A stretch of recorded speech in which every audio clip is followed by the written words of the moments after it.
Bastou Jair Bolsonaro ontem dizer que eu e a Michelle seremos bons presidenciáveis.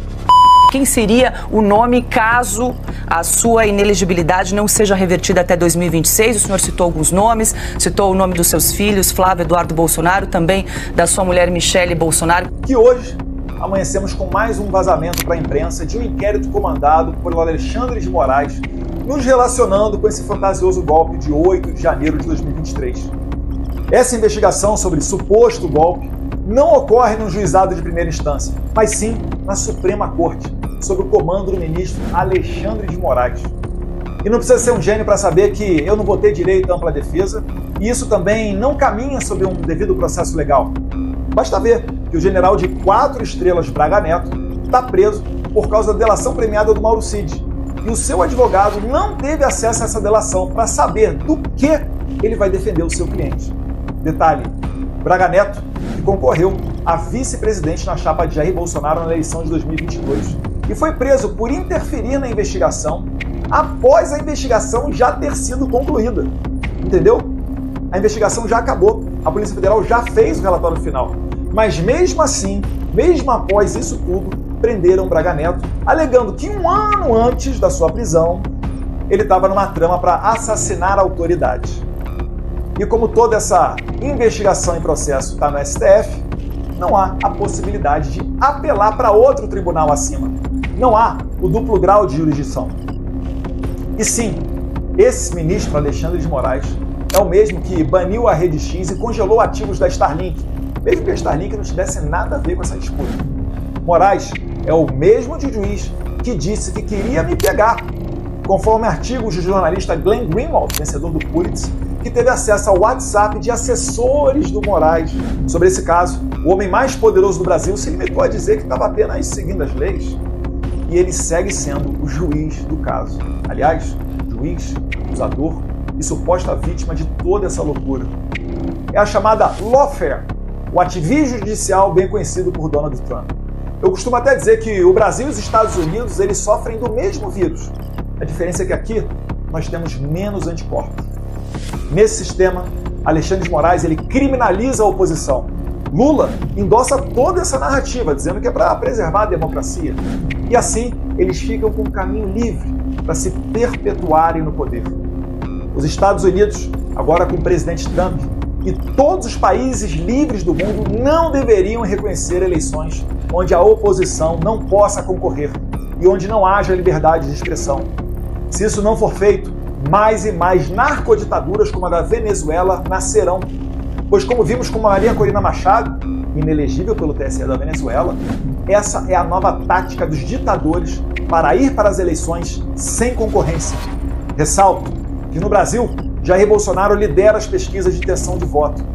E uma eleição sem ele abre caminho para que Lula seja reeleito ou indique um sucessor.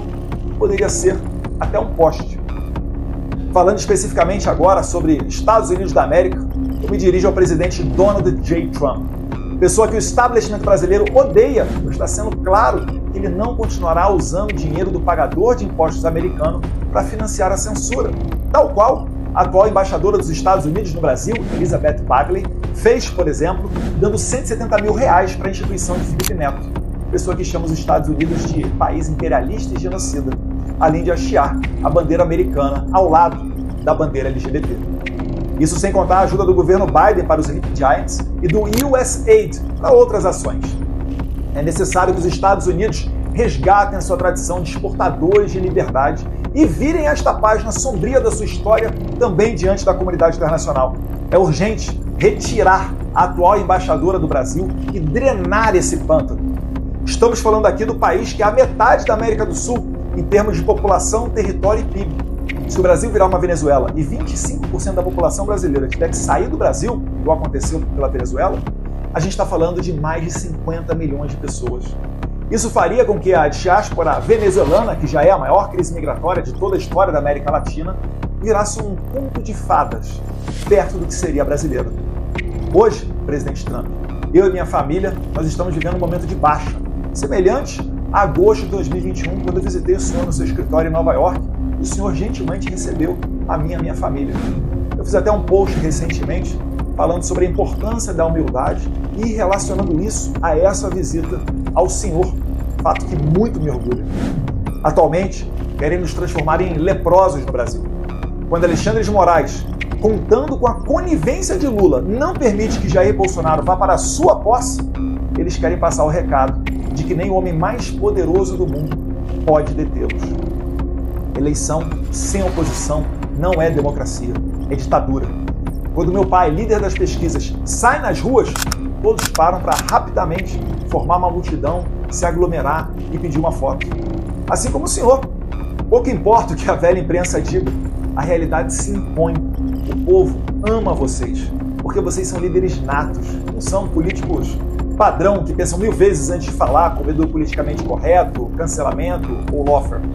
Obviamente, o Alexandre de Moraes pode me prender a qualquer momento. Não por corrupção ou algum crime, pois como expôs o jornalista Glenn Greenwald, a sua equipe, na falta do que me acusar, queriam me prender por eu segurar uma bandeira do blog argentino La Derecha Diário, cujo dono fez críticas ao processo eleitoral brasileiro em 2022. E esse seria o ensejo para me relacionar a ele e, como se tivéssemos uma trama internacional para destruir a maravilhosa democracia brasileira, assim me prender. Hoje no Brasil, o deputado Daniel Silveira está preso, condenado a quase 9 anos de cadeia por fazer um vídeo criticando a Suprema Corte. Ainda que à época o presidente Bolsonaro tenha dado perdão presidencial a ele, a Suprema Corte esperou de maneira covarde até 2023. E quando Jair Bolsonaro não era mais presidente, anulou, pela primeira vez na história do Brasil, um perdão presidencial, dizendo que ele feria o princípio da moralidade, já que Bolsonaro conhecia Daniel Silveira. Eu e mais outros deputados, como Cabo Gilberto e Marcel Van Hatten, estivemos debaixo de investigação da Polícia Federal, vejam vocês, porque discursamos dentro do Congresso Brasileiro criticando o delegado federal Fábio Schor, que é o chefe do destacamento da Polícia Federal sob o comando de Alexandre de Moraes, num trabalho muito semelhante ao da Stasi de Hitler. Aliás, presidente Trump, merece especial atenção o trabalho da Polícia Federal Brasileira em cooperação com as autoridades migratórias norte-americanas sob as fortíssimas suspeitas de que pode ter ocorrido um conluio para inserir falsamente a entrada do ex-assessor internacional do presidente Bolsonaro, Felipe Martins, nos Estados Unidos. Essa falsa entrada foi usada por Alexandre de Moraes para prender Felipe Martins por mais de 6 meses, num conluio que se estende até mesmo para a imprensa, pois o jornalista Guilherme Amado consultou, talvez ilegalmente, o número do passaporte de Felipe Martins para ver se ele entrou ou não nos Estados Unidos pelo site do CBP, o que ensejou o Guilherme Amado a publicar essa matéria de jornal e serviu para Moraes justificar a prisão do Felipe Martins.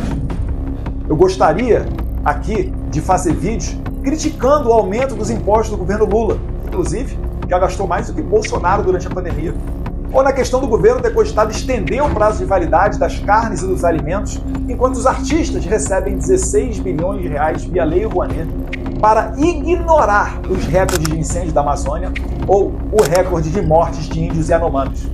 Mas no Brasil, há um problema na base que me impede de ter um trabalho normal de deputado. Um problema de liberdade de expressão, de criminalização da oposição ao socialista Lula da Silva. Este sim, condenado por corrupção e, de certa forma, perdoado por essa mesma Suprema Corte. Mas como disse Elon Musk, a Rede X é a nova imprensa e os internautas são jornalistas. Acabou-se aquele tempo do monopólio da informação. Nós apenas pedimos liberdade de expressão e a possibilidade de concorrer numa eleição íntegra e transparente. De resto, deixa o povo escolher. Se conseguirmos isso, certamente teremos sucesso, pois a verdade está do nosso lado. Deus abençoe a América, Deus abençoe o Brasil.